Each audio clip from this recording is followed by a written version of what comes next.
Welcome to Wordpath, the show about Oklahoma Indian languages and the people who are teaching and preserving them. Tonight we're going to talk again about linguistic field work. On the last show, Linda Jordan helped me do a demonstration of, sort of a simulated demonstration of how linguistic field work goes. Typically a linguist sits down with a native speaker of some language other than English and asks them how to say certain things, and they are schooled in how to ask questions in an organized way so that they can have revealed to them the patterns of the language and figure out how the language works. And linguists go to school to do this. The reason why I'm spending as much time as I am talking about this, though, is that I think a lot of what we can say about linguistic field work and the difficulties of it and how it's best done so that it's the most beneficial, a lot of that also applies to any language questions that might happen in a language learning context. So it's important for all language teachers and all language learners to have some concept of how hard it is basically to put yourself in the other person's shoes. If you're a fluent speaker of a language, it's really hard sometimes to understand the difficulty that a non-speaker is having. And if you're a non-speaker, it's sometimes very frustrating that you can't seem to understand the point that you're trying to understand because it's hard to know how to ask about it or how to get the other person to understand what your puzzlement is. So it can be tricky, and experience will help on both sides of this equation. So last time, Linda played the role of the linguist, and I was playing the role of a native speaker, although we both spoke entirely in English just to make the entire conversation more accessible so that you could see the points we were trying to make. And it also makes the point, I think, that English, like any Indian language, has things about it that are very difficult to understand, to ask about, to explain. It's got its quirks and peculiarities, just like any language does. I think none of us in this vast English-speaking, mostly English-speaking society of Oklahoma, we're not used to being asked this kind of question about English. And I think it's useful to take a moment and look at the English language as if it were some minority language or some language that most people don't know anything about, and pretend that knowing nothing about it, we're trying to understand how it works. And we were trying to demonstrate how many very perplexing kind of situations you can get into. Things that at first seemed simple turned out to be much more complicated and sometimes difficult to explain. So I hope the program made that point. I want to go back tonight and show a couple of excerpts of that to make sure that our points were not missed by anyone, and talk a little bit further about how all this applies to how you can best ask and answer language questions and learn to do that well so that language programs will benefit from it. First of all, one of the points, I made this point last time, but I think it's worth making again.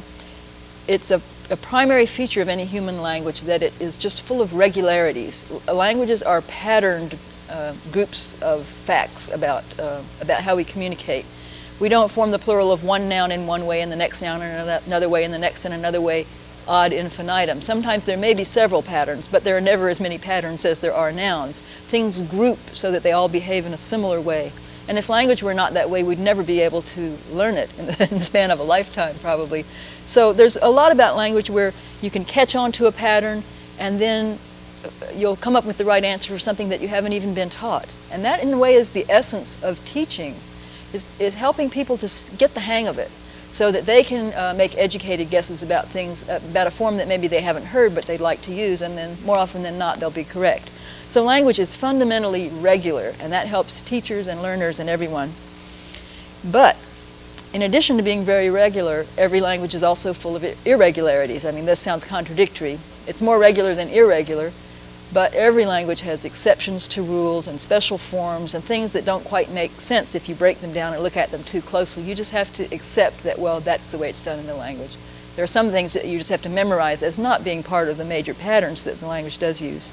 And there's a third point which I didn't make last time, which I think is worth making in this connection too, and that is that besides being regular and yet often irregular and inexplicable, language also displays a lot of variation. So there isn't always one correct answer to a question. In our little demonstration, Dr. Jordan asked me which was correct, often or often, and I think she asked neither or neither. There were a couple of words where really you do hear both in the language. And the tendency for a speaker who's trying to cooperate with the linguist or the investigator is to kind of give them what they want. So, the person has, usually the investigator is saying, well, which one's right? Which one's right? There's this insistence on, which one's right? They can't both be right. In fact, in language, often both are right. And personally, and I think I played this in the role last time, personally I say often and not often. and I say neither and not neither, but that doesn't mean that the other one is necessarily wrong. So it's important for both people in this kind of one-on-one language investigation to be aware that sometimes there's not just black and white. Sometimes there are 2 or 3 ways of appropriately speaking the language. Sometimes the speaker you're interviewing as a linguist knows the different variations that you've heard. Sometimes they may only be aware of the way they say it, and they may not know that other people say something a little bit differently and are also fluent speakers. So there is regularity, irregularity, and variation, and we have to always keep this in mind when doing fieldwork as a linguist or as a native speaker, and also when being a language learner or a language teacher. These are 3 fundamentals of language to always keep in mind.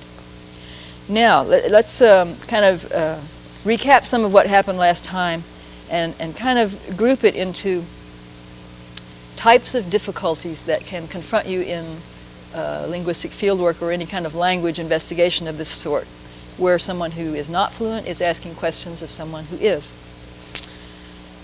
One of the first problems that you'll notice time and again is that the knowledge that speakers have of how to speak their language is not always accessible to them. So much of what we know about our language is unconscious. All of us English speakers know things about English that we don't know we know. We don't know it in such a way that we can teach it, but we know it because we use the language in a certain consistent way, so we know patterns that we're not even aware that we know. And this came up in the beginning of our little demonstration last time, where Linda was asking me about how you make the plurals of nouns. You know, how, let's see, I think we started with something like hat and hats, book, books. Now, a linguist would know, but the average native speaker would not know that in each of these 2 cases, books and hats, we're adding an S sound to make the plural. But in the next one, boys, you don't add the S sound. Linda did that, pretending to make a mistake, so she said boys. In fact, if you've made a study of English, you know that sort of there's one way of making a plural, which is to add S or ES. But really what we do is we add S, and on some words we add Z, and on other words we add IZ. And it depends on the word, and linguists have worked this all out, and it's really just a pretty simple pattern once you teach yourself what it is. But the average native speaker thinks that they form all plurals of regular nouns in the same way. They may not themselves hear the difference between the last sound of hats and the last sound of boys. So you get into these difficulties where she was asking me, well, so 1 boy, 2 boys, right? And I said, no, boys. And she said, boys, right? And we didn't even hear each other. Sometimes things are so obvious to the native speaker that they can't quite name what the difficulty is and teach the other person to do better. So it's the questioner's responsibility, and the only answer is for the questioner in those kind of cases to just keep observing as patiently as possible until finally they sift out what the pattern is. They may be able to discover something that the speaker is not even aware of, which is one of the joys of linguistics. All right, so a lot of knowledge is unconscious, and that makes it hard to answer questions about it. What else? Maybe we'll show an excerpt for this next point. Remember, if you saw the last show, we were talking about how to form the words that refer to someone from a place. We began with taking the name Oklahoma. A person from Oklahoma is called an Oklahoman, and we got into an interesting little exchange there. Maybe we could show that now. You can call it whatever you want. Okay. So, you're from Oklahoma. You're a person from Oklahoma. Me? Mm-hmm. Yeah. Okay. So that makes you an Oklahoman. That's right. That's the word, Oklahoman. That's somebody from Oklahoma. Okay. And so somebody from Kansas is a Kansan. Yeah, Kansan. Good. That's right. And somebody from... You're catching on. This is yeah, it's making a little more sense. But what do you call somebody from Idaho? Idahoan? See, what do you call that? Somebody from Idaho. I'm an Oklahoman, but you're a... I think it's Idahoan. Okay, so somebody from Mexico. That one's different. I don't know why. Okay, well, so that would make somebody from Mexico a Mexicoan. Excuse me, Dr. Jordan. Sometimes you just say the funniest thing. Mexicoan, no, that's no word in my language. Somebody from Mexico is Mexican. They're Mexican? Okay. Oklahoman, Kansan, Mexican, it's all the same. Now, that last point was interesting. I said, see, Oklahoman, Kansan, Mexican, it's all the same thing. And I was pretending to be someone who hadn't thought about this as a linguist and say, well, you know, we just do the same thing. We just add "n" to the end. But in fact, Linda, pretending to be a non-speaker of the language, was perplexed because she thought, well, if it's the same as Oklahoma, "n," where you add the "n" sound, it should be Mexicoan. On the other hand, if it's the same as the Idahoan thing, it should be Mexicoan, and it wasn't quite either one. So actually, we're demonstrating 3 different patterns of how to form this type of word to designate a person from a place. You just add "n," or you add "an," or you add "oan." Oh, well, let's see, wait, no, I've got myself confused. Again, Oklahoman, you just add the "n." Idahoan, you add the "an." Mexican, you drop the "o" and add an "an." So there actually were 3 patterns there, and I was pretending to be a speaker who hadn't thought this through in an analytical way, as most speakers have not. Most speakers are not aware that there are 3 different ways of making those 3 different types of names for people from places. So I was trying to illustrate that, again, a lot of the knowledge that we have as speakers to always form those words correctly is not something we can necessarily explain because we're not even aware how many patterns we're using. We're thinking of it all as one pattern because in our mind it is, but to the mind of an outsider, a non-speaker of the language, it's going to be very perplexing because they're hearing different things going on where we're hearing one. And in fact, sometimes we don't even know what we say as speakers because our knowledge is so unconscious, especially when you think of longer and shorter forms of things, what you might call contracted forms versus full forms. So we have this expression, which is an idiom anyway, it's kind of hard to understand in English, where we say, she had them eating out of her hand, to say it very fully, each word one by one. But Linda asked me at one point the question, well, what is this meeting out of her hand? What kind of meeting is that?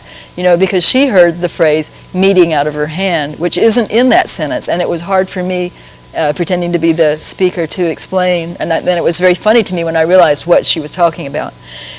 Another example was she said, what is this snow good? Because she'd heard someone say it's no good at all. When they were really, you know, in the speaker's mind you're saying it's no good at all. You're just contracting it, so you're kind of saying quickly is how a speaker typically thinks of that. But someone from the outside who doesn't know the language, they hear that and they say, what is this word snow good? I don't have that in my notes yet, and they're perplexed. So language looks very different depending on whether you're a speaker or not a speaker, even to the point of view that sometimes you don't know how to ask a question correctly, and when a speaker hears the question, they might think it's pretty hilarious because they're seeing something in a totally new way. So this can cause difficulties and sometimes hilarity. Another issue that sometimes comes up is the linguist will sometimes seem to insist on knowing what's right. You know, I mentioned this a moment ago. There must be one form that's right and the others are wrong, and linguists should know better than to make that assumption, but we sometimes fall into it a little bit. And there are a couple of problems with this. One is that we're forgetting that language typically has a lot of variation in it. Sometimes there's more than one thing that's right, as I said before. Another thing is that if you ask a speaker a question in that way, you know, which one of these is right? In a way, you're putting them on the spot because maybe their neighbor says often and they say often. And if you're asking them to, really insisting that they say that one is right and one is wrong, then you're asking them to say that their neighbor is wrong, which is not very courteous to their neighbor. So sometimes you're putting the speaker in an awkward position if you insist that they say that one is right and the other is wrong. So again, we need to remember that there is variation, and sometimes more than one thing is right. And sometimes right and wrong is not even the best wording to use. What I've learned to do as a linguist very often is to say, well, which way do you say it? And maybe then go on and say, well, do sometimes people say it this other way? And so it kind of leaves that kind of judgmental tinge out of the questions, and it makes it easier for the speaker to answer it. Another thing another issue in fieldwork or in language learners asking questions of their teachers is don't forget the factor of common courtesy. And we tried to kind of make fun of the linguist being rude and insensitive and not having common courtesy, because there were a couple of points here where there was some issue about the microphone. You know, some speakers are not that comfortable having a microphone even on the table, let alone up in their face. So we played with this a little bit. Let's look at that. Let's look at some of those excerpts again, if we could, Linda. The rude linguist poking the microphone right up in the speaker's face. Definitely a no-no. Sure this thing is working? Yeah, I'm sure it's working. I'm sure. It's just, you know, maybe we'll get a little bit up closer to you. Oh, well. Here, maybe you might want to hold it for a while. Is this all right? Now, there were several places during that little demonstration where Linda and I had fun, pretending that the speaker was very annoyed by microphones and the linguist quite insensitively kept pushing the microphone closer.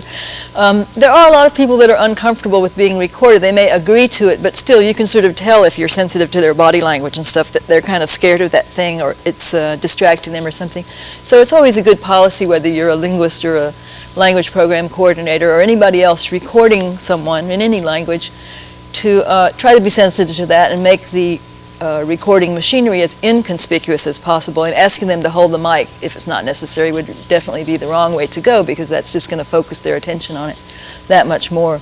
There was even a later point in that in the demonstration where I expressed to Linda that I was a little uncomfortable, and she said, "Oh, here, I guess we have to put it closer then," we were being a little silly there. But sometimes people are that insensitive, and it's important to try to be sensitive to how the other person feels about something like that. Another problem that sometimes can arise, and that makes linguists seem kind of like aliens to native speakers sometimes, is that sometimes the person asking the question, whether they're a linguist or not, especially if they are a linguist, will tend to use a lot of technical jargon because they have in their mind, oh, I'm going to investigate such and such a topic today. And they have their own name for the topic. To take an everyday example from English, there are certain kind of verb phrases we used: pick up, put down, take off, put on. These are called verb plus particle constructions by linguists, but not by anyone else. And they're an interesting thing to investigate because they have very special grammatical rules about them. So if you were investigating, say, the pick up and how to use pick up, and the linguist then asks, well, do you know any other verb plus particle constructions? Of course the native speaker is not going to know any. And sometimes people just totally forget that they are living in their own mind a little bit too much in their investigation. And again, you just have to try to put yourself in the other person's shoes and keep things sort of down to earth and simple and understandable to the other person, or you're not going to get anywhere. There was another really interesting exchange. I'm going to show just one more excerpt from that previous show. It kind of reminds me of the, I think it was Abbott and Costello that did the Who's On First comedy routine. You can get into things like this, these silly sequences of questions and answers where you're just getting nowhere in field work because of this shifting of point of view. If I want to ask someone, how do you say, I'm hungry, they might very well give you, and you won't know, you won't realize it right away, they might very well give you a translation that means, you're hungry. And so you say, no, not, I mean, actually what happened in our thing is it was kind of like the Who's On First. She said, no, not you're hungry, and I want to know the other one, and I kept misunderstanding the question and giving her the wrong form. But imagine if we weren't both speaking English. Imagine if she had asked me how to say it in, I don't know, in Ponca or something, and I told her, she would have no way of knowing that I had not given her the answer that she was looking for, and so she would mistakenly be using the word you're hungry when she was trying to say I'm hungry. Let's just take a look at the demonstration from last program. Well, so while I was there, I was feeling very, very much like eating, but I didn't know how to let them know that I wanted to eat. How would I say to somebody that I wanted to eat? Or that, you know... You would say you're hungry. Okay, so I should have said, you're hungry. No, not me, you. Okay, yeah, you're hungry. I'm not hungry. Okay. Now, wait a minute. I just ate. Okay. Who's hungry? You're hungry. You mean you're hungry? Who's hungry, Linda or Alice? Linda's hungry. Oh, then you're hungry. Yeah, you're hungry. No, no. Boy, I never knew this language was so confusing. No, Linda is at somebody's house. Linda gets hungry. Linda says, I'm hungry. So it's I'm hungry. So language study takes a lot of patience on everyone's part sometimes. Just remember that there are lessons in all this. It's kind of amusing to watch the difficulties you can get into, but there are lessons. It takes experience to be good at this kind of work on both people's part.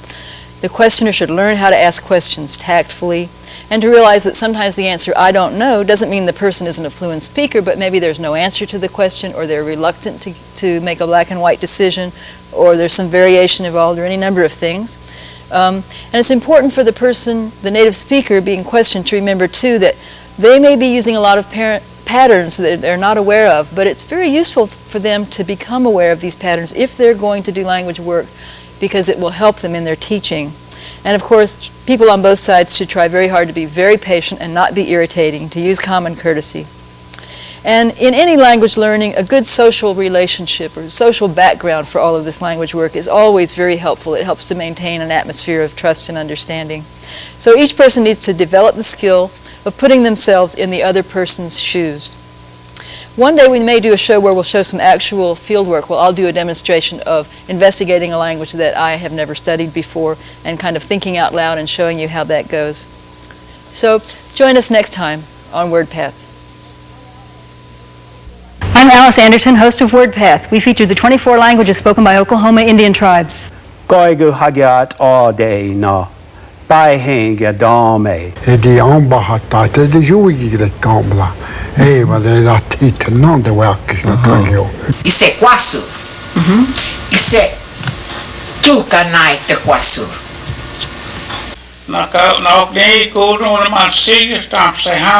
Join us for more Golden Oldies, Monday and Wednesday evenings. Na hene yo hene, na hene yo hene, ana magwana kita, wa pene manaone kita. Na hene yo hene, na hene yo hene, ana magwana kita, wa pene manaone kita. Na hene yo hene, na hene yo hene, ana magwana kita, wa pene manaone kita. Na hene yo hene, na hene yo hene, ana magwana kita, wa pene manaone kita. Na hene yo hene, na hene yo hene, ana magwana kita, wa pene manaone kita.